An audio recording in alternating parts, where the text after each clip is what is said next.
Dear students, consider the problem. A binomial random variable has the following cumulative distribution function. So this is the cumulative distribution function. So in the region, x lies between -1 to 3 and y lies between -1 to 2. So what value must C have? Find the bivariate probability density function, find the cumulative distribution functions fx of x and fy of y, find the probability that x less than or equal to 2 and y less than or equal to 1. The last question is, are they independent? That means whether x and y are independent. So the solution is, so before I answer the question number A, I need to find the probability density function. So I will find probability density function. So the probability density function fx y of x comma y will be equal to d dou square by dou x dou y into the probability cumulative distribution function. So what is that cumulative distribution function? Fx x comma y, this is equal to dou square by dou x dou y of fx y of x comma y. So what is fx y of x comma y? C into x plus 1 square into y plus 1 square. So whenever x lies between -1 to 3 and y lies between -1 to 2. So therefore fx y of x comma y joint cumulative density function or bivariate probability density function is equal to, so we need to differentiate this function with respect, partially with respect to y as well as x. When you differentiate this partially with respect to y, so this c into x plus 1 whole square is a constant. So c into dou by dou x of, first I will differentiate with respect to y, therefore c into x plus 1 whole square is a constant. Then derivative of y plus 1 whole square is 2 times y plus 1 whole power 1, that is 2 times y plus 1. So once again, if you differentiate with respect to x, 2c is a constant, derivative of x plus 1 whole square is 2 times x plus 1. So therefore you will get 2 into 2, 4c x plus 1 into y plus 1. So this is the probability density function. So whenever x lies between -1 to 3, y lies between -1 to 2. Therefore fxy of x comma y is equal to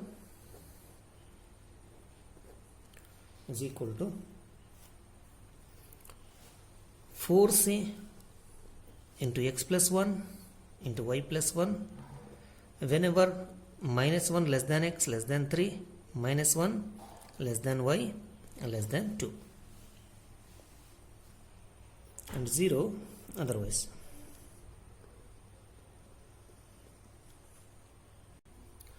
Now to find the value of the constant c, we must recall that -infinity to plus infinity, -infinity to plus infinity, fxy of x comma y dy dx is equal to 0.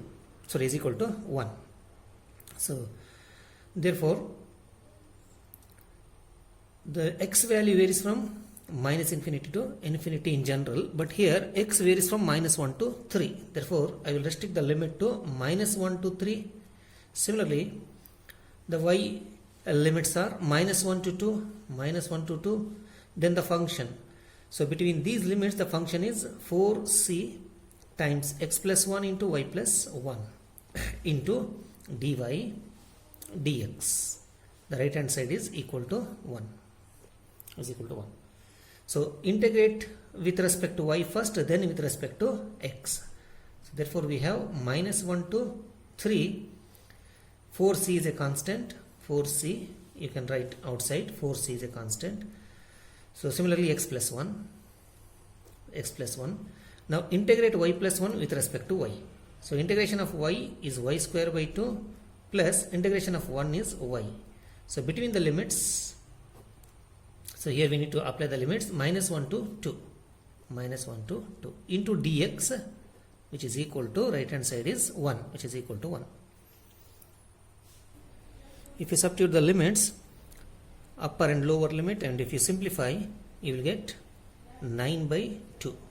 So that means upper limit, if you substitute 2 square by 2, so 4 by 2 is 2 plus 2, upper limit if you substitute 2, so 2 plus 2 will be 4, minus, if you substitute the lower limit, minus half bracket, so then if you substitute the lower limit, minus 1 whole square is plus 1, so 1 by 2, then if you substitute minus 1, half minus 1 is minus half.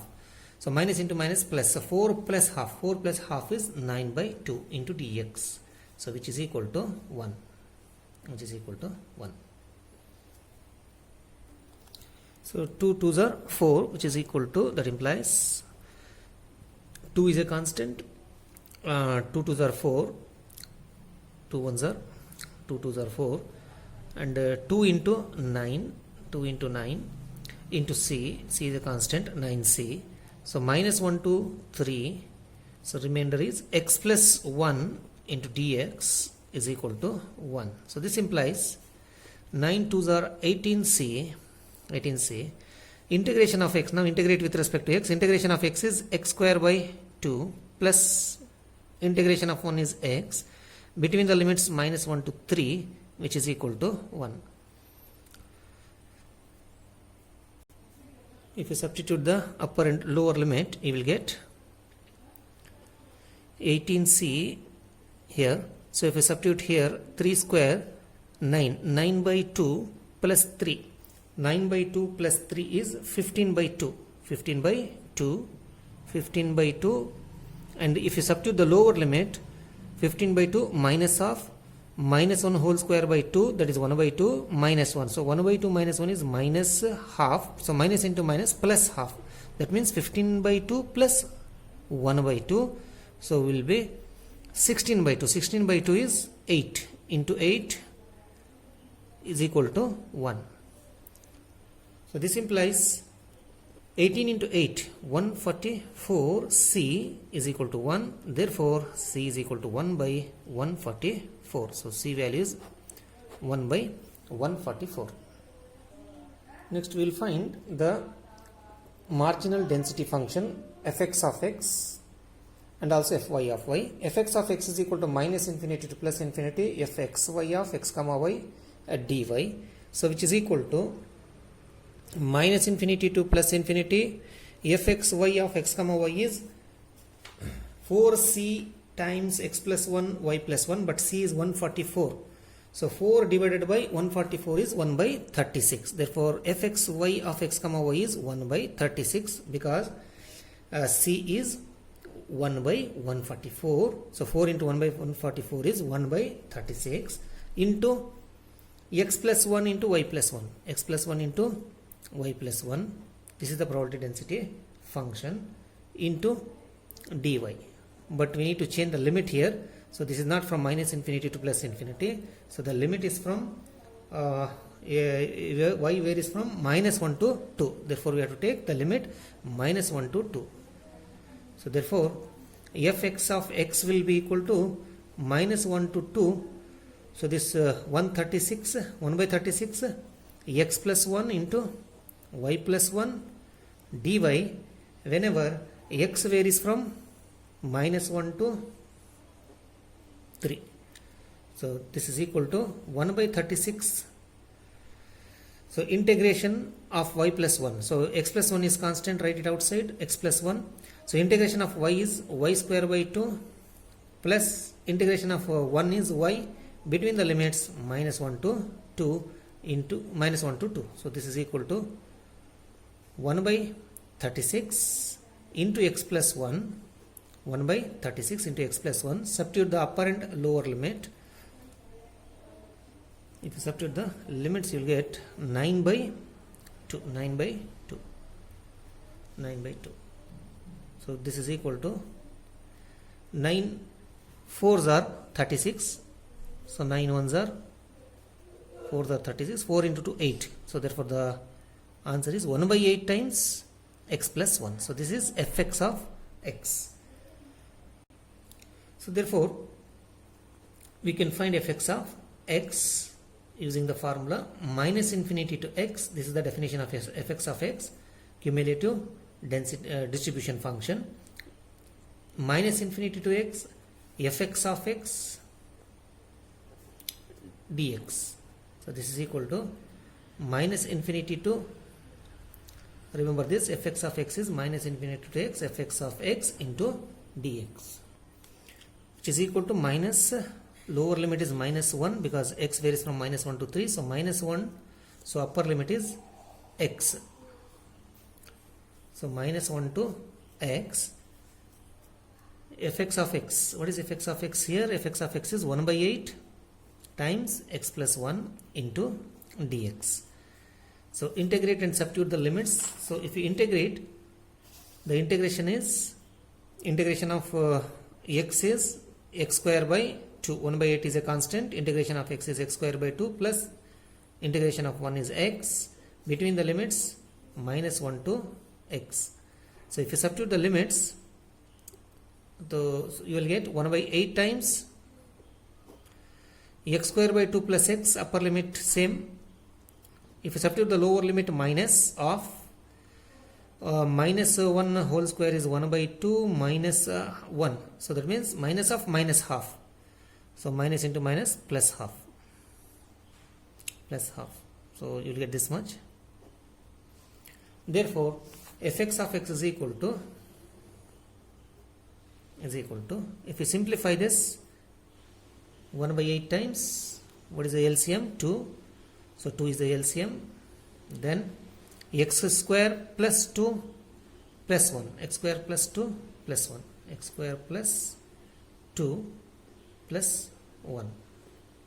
So which is equal to 1 by 8 2s are 16 times x square plus 2 plus 1, where x varies from minus 1 to 3. So this is the cumulative distribution function. So this is x square by 2 plus x, correct? Plus x. X missing here. 1 I wrote x. So therefore this is 2x.